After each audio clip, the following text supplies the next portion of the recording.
Hello, my name is Emily Armstrong, and I will be applying for a PT aide position at the PT clinic here.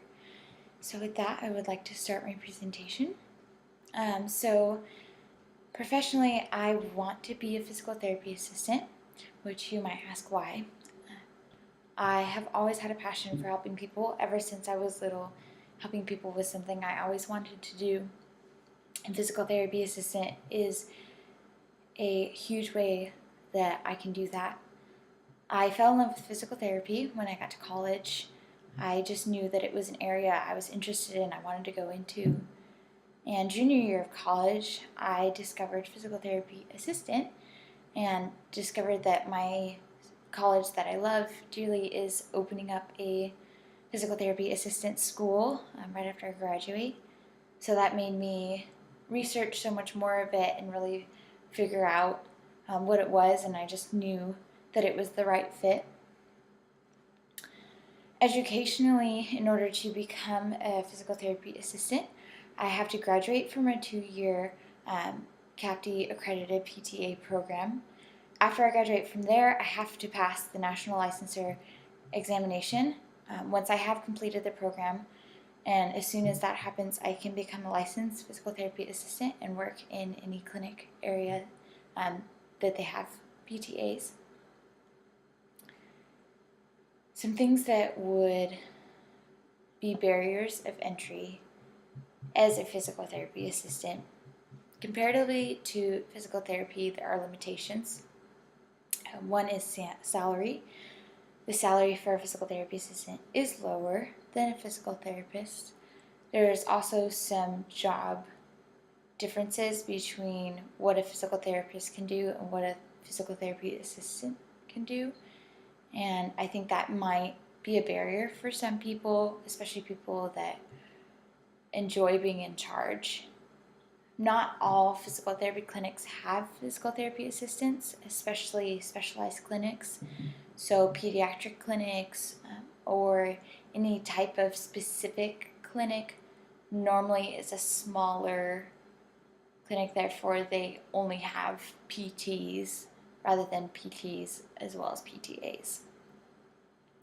On top of that, because PTA school is part-time, the student loans that you might have from undergraduate do not get deferred, and so you have to go to school part-time while also paying off your loans, rather than if you were to go to PT school, it is full-time, but you get a deferment of your loans, so you do not have to start paying those until you are finished with PT school.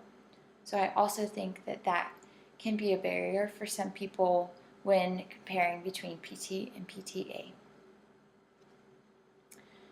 Some job trends for PTA.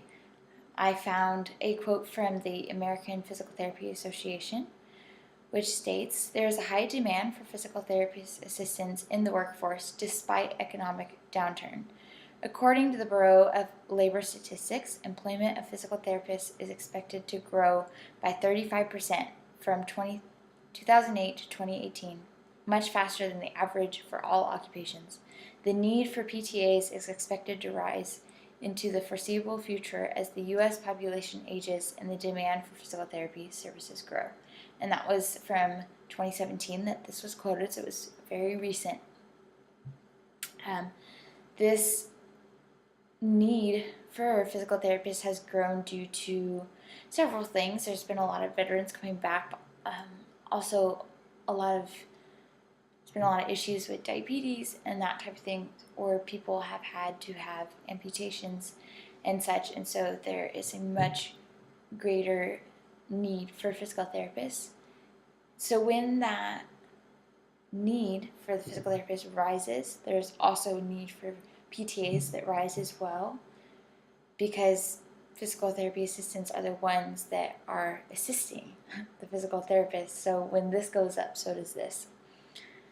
So that is a great job trend that has been really encouraging for me, just knowing that my job that I want is in demand, is in need, and that it will continue to grow. Qualifications for myself. So last summer, I was able to go to the Philippines in Manila and I was there for 3 weeks. I observed 3 different clinics. One was a rural health clinic, one was a pediatric PT clinic that was also rural, and then I also observed a professional basketball team in their clinic. It was an amazing experience. I got to see what global healthcare really looks like, see the difference between American healthcare and the healthcare in the Philippines. It was a very valuable experience for me, and I got a lot of hands-on experience as well. Another qualification that I have is I have done observation hours at a pediatric physical therapy clinic on Brockton called Up and Moving. It has been amazing to see all the creative ways that the PTs there use to keep the patients interested, to keep the kids interested, and not only that, but to give them physical therapy without them thinking twice about it.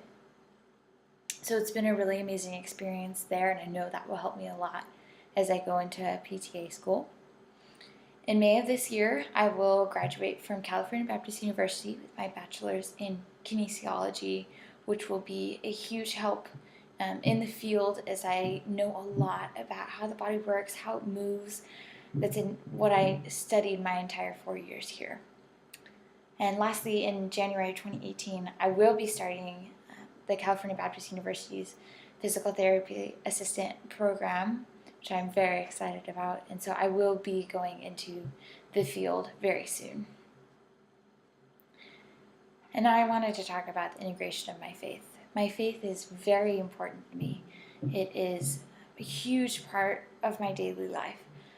I want to serve others just as Christ did. I want to love others as Christ did.